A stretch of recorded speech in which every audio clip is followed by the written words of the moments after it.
so comfortably lovely. That's how I feel about most of my shirts. Not all of them, but a lot of them. The problem is when your clothing is impregnated with something that could actually hurt you, and that's what Micki Gamez has been looking into. I have. This story has a personal connection. So my daughter purchased her summer wardrobe from an overseas website using her allowance money, and the package arrived, and it smelled like gasoline, Dave. So, yeah, the package smelled like gasoline. So naturally, I washed everything. After the cycle was complete, I found the clothes half disintegrated and shredded and went, what? So I Googled harsh chemicals and dyes and found that they can cause a reaction, which is what damaged the clothes. Now meet writer and investigative journalist Alden Wicker. She's been investigating dyes in our clothes since 2018, and her new book is called To Die For. Wicker's interest stemmed from a lawsuit between airline employees and the maker of their uniforms. Simply put, the clothes made employees sick.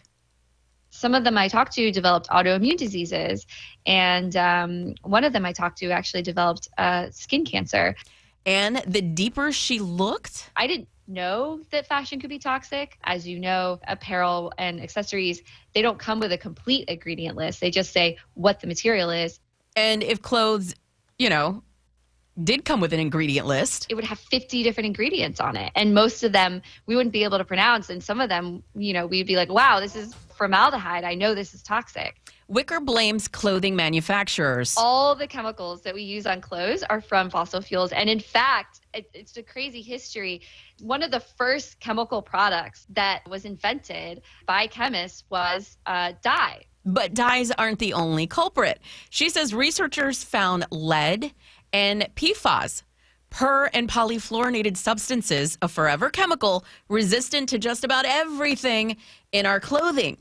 Sherry Peel, spokesperson for Washington-based Toxic Free Future, says, we've tested women's breast milk around the Puget Sound region and actually found PFAS, unfortunately, in every single sample. Every single sample, Dave. Last week, a CBS News report confirms forever chemicals in 45% of our drinking water nationwide. Peel says we need better regulations. Bottom line, what we really need is corporate and regulatory commitment to not only avoiding these chemicals of concern, but a commitment to safer chemicals. That's the way we protect everyone. Now, Washington State is one of the few places cracking down on manufacturers to produce safer materials.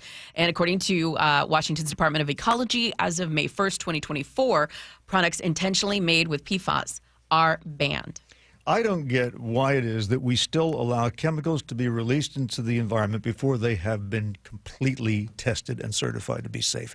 As far as I know, the system we have now is we wait for something to go wrong, and then we say, ooh, I wonder what caused that. And it turns out it's in everybody's clothing, so by then everybody's been exposed. It's too late. It is. Yeah, you're right. And I even asked Peel, why don't we have ingredients on our clothes, or why aren't clothes regulated? And she said that one of the responses that she got from someone higher up said, it's because we don't eat our clothes. But in fact, we do. We don't intentionally eat our clothes, but the fabrics that make their way, the little tiny fabrics that fall off, we inhale them or we ingest them, and then they become, then they could be hazardous, especially if they have PFAS. Well, think about it. There are many, for example, skin treatments which work because you rub them on your skin. Why do they work? Because the skin absorbs that stuff. Mm-hmm. And we know that certainly with certain poisons, you can't even touch them, because the skin absorbs it and gets into your bloodstream. I understand that the plastics industry is very upset about claims that their products are dangerous, but you can't choose the water you drink and the air you breathe most of the time. Right. You can sometimes, if you want to live entirely on bottled water, I guess that's now possible. When it comes to the air, you certainly can't choose, and it just seems like it's insane for a company to be allowed to develop a new chemical, which we know will eventually be everywhere, without the thing being tested before it is released. I agree. So people are asking, what can we do to prevent PFAS from getgetting into our system? Well, I think wash all clothes from overseas for one thing, and if they disintegrate, don't wear them. That's very true. No, very true. Well, you should buy linen. I was told that linen is one of the good ones. 100% cotton. Although you're going to be paying premium for those clothing because they're more expensive, and they're also more expensive to make. But they'll reportedly. last longer, right? I mean, there's And they this trend will. for disposable fashion these days, right? You wear it once or Right. twice and throw it out. That's where you Right. waste the money. If you buy a shirt, that's why. Pro tip. I get all my shirts are basically hiking shirts from REI, which could practically stop a bullet. So if you Get it, really? and I know it's boring because I wear the same thing every day, but that's how I do it.